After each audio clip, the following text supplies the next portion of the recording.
घर में सीढ़ियों के नीचे गलती से भी मत रखना ये 5 चीज़ें, वरना खिंची चली आएगी कंगाली। प्रत्येक व्यक्ति जीवन में मेहनत करता है, लेकिन वह कितना सफल होगा ये उसकी मेहनत के साथ साथ उसके भाग्य पर भी निर्भर करता है। धार्मिक विद्वानों के मुताबिक हमारे भाग्य के निर्माण में वास्तुशास्त्र की अहम भूमिका है। अगर हम वास्तु नियमों का ध्यान करके घर का निर्माण करवाते हैं तो इससे परिवार में सुख समृद्धि का आगमन होता है। वहीं नियमों के उल्लंघन पर कंगाली को घर में दस्तक देते देर नहीं लगती और बीमारियां परिवार को घेर लेती हैं। आज हम आपको उन 5 चीज़ों के बारे में बताने जा रहे हैं जिन्हें भूल कर भी घर की सीढ़ियों के नीचे नहीं रखना चाहिए, वरना अनर्थ होते देर नहीं लगती। परिजनों की तस्वीरें। काफ़ी लोग घर की सीढ़ियों के नीचे खाली जगह दिखने पर वहां फैमिली के लोगों की तस्वीरें लगा लेते हैं। वास्तुशास्त्र के अनुसार ऐसा करना गलत है। इस तरह सीढ़ियों के नीचे परिवार के लोगों की तस्वीरें लगाने से घर में कला होनी शुरू हो जाती है। कूड़े का डस्टबिन। वास्तुशास्त्र के अनुसार घर की सीढ़ियों के नीचे कभी भी कूड़ेदान नहीं रखना चाहिए। इससे घर में नकारात्मक ऊर्जा का प्रवाह बढ़ जाता है, जिसका असर परिवार के लोगों की सेहत और समृद्धि पर होता है। लिहाजा इससे बचना चाहिए। ना बनाएं शौचालय। घर की सीढ़ियों के नीचे भूल कर भी शौचालय या रसोई घर नहीं बनाना चाहिए। वास्तुशास्त्र के मुताबिक ऐसा करने से घर में अनेक समस्याएं शुरू हो जाती हैं और बीमारियों का आगमन हो जाता है।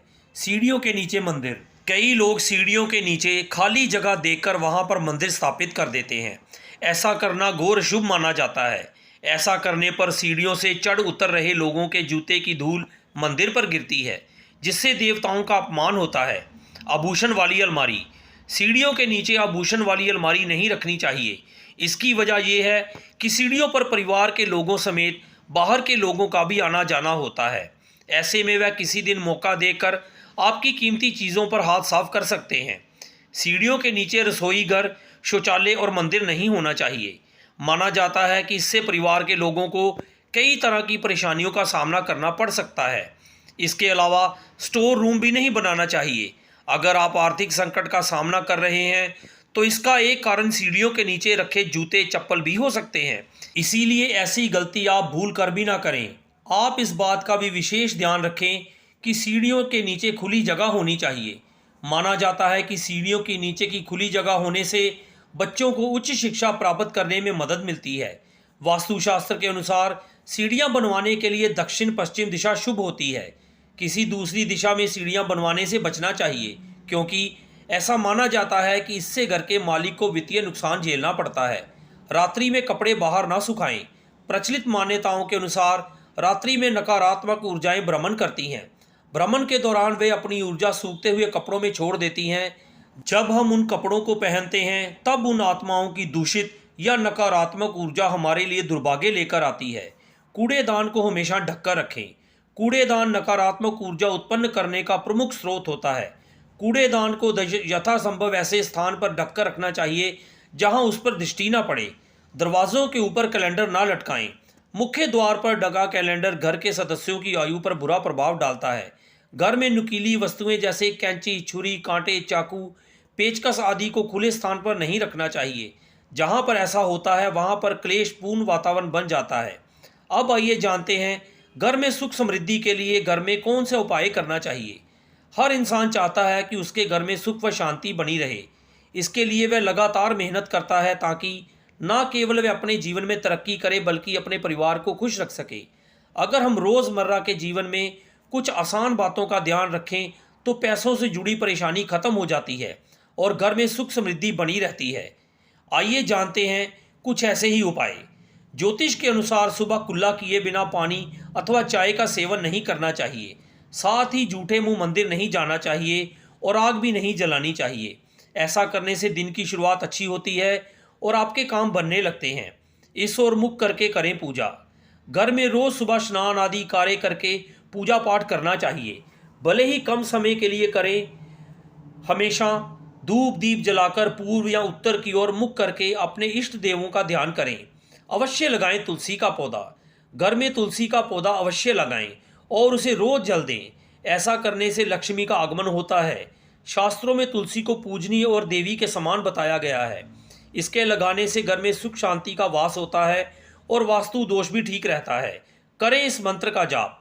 रोज पूजन के समय एक तांबे के लोटे में पानी भरकर उसमें थोड़ा गंगा जल मिलाकर पूजा स्थल पर रखें व पूजन उपरांत जल के छींटे पूरे घर में लगाएं।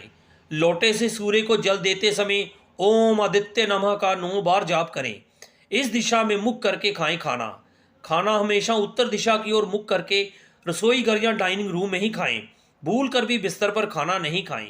रसोई घर में खाना खाने से राहु शांत रहता है। साथ ही बेड पर खाना खाने से घर में लड़ाई झगड़े होते हैं। हनुमान चालीसा का पाठ। रोज सायंकाल गाय के देसी घी का दीपक जलाएं और हनुमान चालीसा का पाठ करके आरती उतारें। भूल कर भी देवी देवताओं पर चढ़ाए गए फूल घर में ना रखें।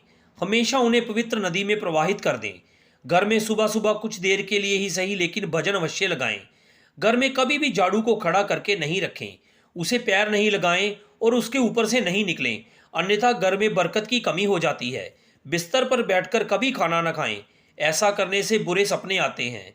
जब भी भोजन बनाएं पहली रोटी गाय के लिए निकालें। पूजा का समय सुबह 6 से 8 बजे के बीच होना चाहिए। पूजा भूमि पर आसन बिछाकर पूर्व या उत्तर दिशा की ओर मुंह करके बैठकर करनी चाहिए। पूजा घर में सदैव जल का एक कलश भरकर रखें। धूप दीप आरती पूजा अग्नि जैसे पवित्रता के प्रतीक साधनों को मुंह से फूंक मारकर न बुझाएं। घर के मुख्य द्वार पर दाएं तरफ स्वास्तिक बनाएं।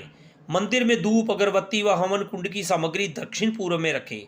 घर में कभी भी जाले न लगने दें, अन्यथा घर में राहु का असर रहेगा। शाम के समय ना सोएं। रात्रि में सोने से पहले अपने इष्ट देव का स्मरण अवश्य करें। घर के मध्य भाग में जूठे बर्तन साफ करने का स्थान नहीं बनाना चाहिए। प्रतिदिन सुबह और शाम के समय पूजन करने के दौरान कपूर जलाकर पूजा घर में आरती करने के साथ ही घर के अन्य सभी कमरों आदि में भी दिखाना चाहिए। इससे पूरे घर का वातावरण सकारात्मक बनता है, जिससे परिवार के सदस्यों के बीच तालमेल अच्छा करने में मदद मिलती है। प्रतिदिन रात में जब परिवार के सभी सदस्य खाना खा लें तो रसोई की साफ सफाई करने के बाद चांदी की छोटी सी कटोरी में कपूर जलाकर रसोई में दिखाना चाहिए। मान्यता है कि इससे अन्न और धन में बरकत बनी रहती है। इसके साथ ही परिवार के सदस्यों की सेहत पर भी सकारात्मक प्रभाव पड़ता है। आप कभी भी सूर्यास्त के समय या बाद में भूल कर भी झाड़ू न लगाएं। माना जाता है कि इस कार्य को करने से धन की देवी माँ लक्ष्मी नाराज होकर घर से चली जाती है, जिससे आपको धन की कमी का सामना करना पड़ सकता है। आप घर में उड़ते हुए पक्षी एवं पहाड़ की तस्वीर को घर में ज़रूर लगाएं। ऐसा करने से घर में सकारात्मकता आती है, साथ ही आपके काम बनने लगते हैं। माँ लक्ष्मी की तस्वीर लगाएं। आप भी घर में धन का लाभ चाहते हैं तो धन की देवी माँ लक्ष्मी की प्रतिमा घर में ज़रूर लगाएं। साथ ही उनकी विधि पूर्वक पूजा अर्चना रोजाना करें। ऐसा करने से आपको धन की प्राप्ति होगी। साथ ही माँ लक्ष्मी की कृपा आप पर सदैव बनी रहेगी। कपूर जलाएं। वैसे तो कपूर को पूजा के समय जलाया जाता है, लेकिन आप रात के समय सोने से पहले घी में कपूर को डुबोकर ज़रूर जलाएं। इसके साथ ही उसके धुएं को पूरे घर में फैलाएं। ऐसा माना जाता है कि ऐसा करने से घर में शांति बनी रहती है, साथ ही घर की नकारात्मक ऊर्जा बाहर निकल जाती है। लाफिंग बुद्धा। वास्तुशास्त्र के अनुसार आप घर में लाफिंग बुद्धा रखते हैं तो इसे सुख समृद्धि का प्रतीक माना जाता है। अगर घर में लाफिंग बुद्धा लाते हैं तो जीवन में खुशियाँ आती हैं। उसके साथ ही आर्थिक तंगी से भी हमें छुटकारा मिलता है। इन उपायों को ठीक करने से कुछ ही दिनों में चमत्कारी परिणाम दिखेंगे। उम्मीद है आप सभी को वीडियो पसंद आई तो चैनल को सब्सक्राइब और वीडियो को लाइक ज़रूर करें। धन्यवाद।